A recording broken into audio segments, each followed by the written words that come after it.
So you're just getting started and you heard that you're supposed to be creating content, but you're honestly wondering how the heck are you supposed to do that? How are you supposed to create content for other people when you're brand new yourself? Hey, it's Leah Ray from ToddandLeahRay.com, and I'm going to walk you through exactly how to start making content when you're brand new, before you've created any results, so you can start building an engaged audience and start making sales. Now, often the concern is, well, who is going to listen to me? I'm nobody. I don't have any success yet.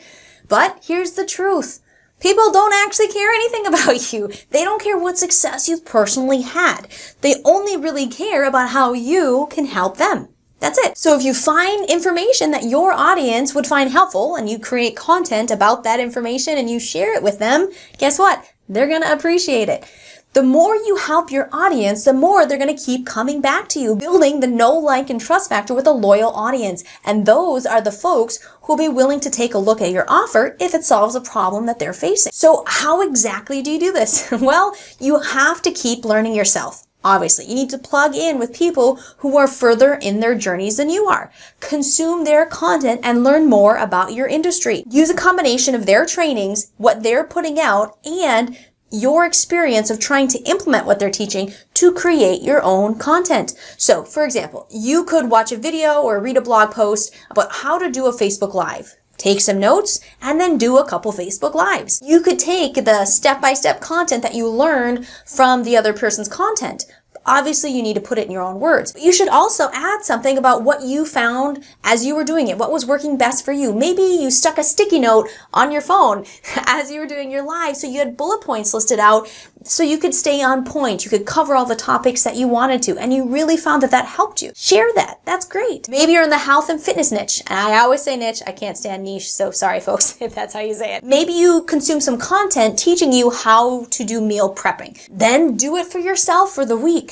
And then go and create your own content about it, giving the how-tos and also anything that you picked up and you learned from your experience. Now, one cautionary warning when you're using other people's content online to learn from so that you can also create content. Well, really two warnings. First is to never copy somebody word for word. Take notes on what you're learning, to make bullet points, and then put it together in your own words. The second warning is to teach this information as a leader or a teacher, not as a student. A teacher talks to his or her audience about how they are going to benefit from the lesson. Today, you are going to learn how to do your very first Facebook Live so that you can grow an engaged audience and start making sales through Facebook without relying on ads. That's how a teacher would say it. Now compare that to how someone who has the posture of a student, how they'd say it. I just wanted to jump on today and tell you about something I just learned, how to do Facebook Lives. It sounds like a great way to build a business, so I wanted to share it with you today. The student uses I's and me's constantly, only speaks from his or her viewpoint instead of simply presenting the information to your audience and speaking to how it can help them. Now, you may think it's a small difference, and you might be right, but it's an important distinction as it can create a very different response from your audience. When you're speaking like a student, you are unlikely to even keep someone's attention long enough to deliver your message and get to your call to action or your offer. People really only care about themselves, and if they don't immediately see how watching your video or reading that blog post is going to help them, they're just going to move on to something else. When you speak as a teacher and you're always speaking to what your audience is going to get out of your message, they're actually going to be interested to learn and they will stick around to hear what you have to say. Plus, when you position yourself this way, you don't get those annoying people asking you, where do you come off teaching them and asking you how much success that you've had, because it's not about you. It's about audience. Now, what exactly should you create content about? Well, a super easy way to get ideas is to go to blogs or YouTube channels of people in your same industry and just a bit further down the line than you, further in their journey. You can actually go on YouTube, go to the videos tab of their channel, and you can actually sort by most popular. So you can see what people have really responded to the most on YouTube. Check out some of those videos and see what of those videos really resonates with you the most. Take some notes. Try it out for yourself. It's something that makes sense that you could do first. And then create an outline for your video or start writing your blog post. It really doesn't have to be complicated, especially when when we're first getting started, it seems so foreign and so difficult. In reality, it's just something new to you, and it's really not all that complex. The only way to feel ready and able to do it is to actually start doing it. You're never going to be ready No matter how scared or anxious you are, you have to just get started. Take the plunge and start creating content. And don't worry, we all basically kind of stink at the beginning. It's okay and it's totally normal. And it's really to be expected.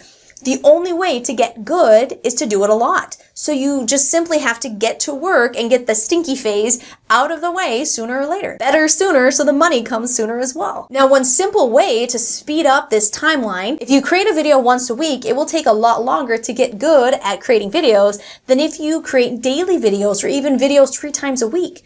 So I challenge you to get to work and start creating content. And you can speed up that process by creating more content more frequently. Now, if you want to learn exactly how to start creating video, I'm going to put a card right here for our step-by-step guide. It walks you through it all, okay? Plus, I'll also put a video at the end of this video in the upper right corner. You're going to see it there where it actually is going to teach you how to get more traffic, grow your audience on your videos, and I'll put it in the upper right corner video that shows up here. I really hope that you understand that we have more opportunity at our fingertips than really anyone else in the history of man. Anybody can do this. We can sit at home and create a massive income that you couldn't even match if you went to 4 years of medical school and then had internships and residency. Yes, it takes work.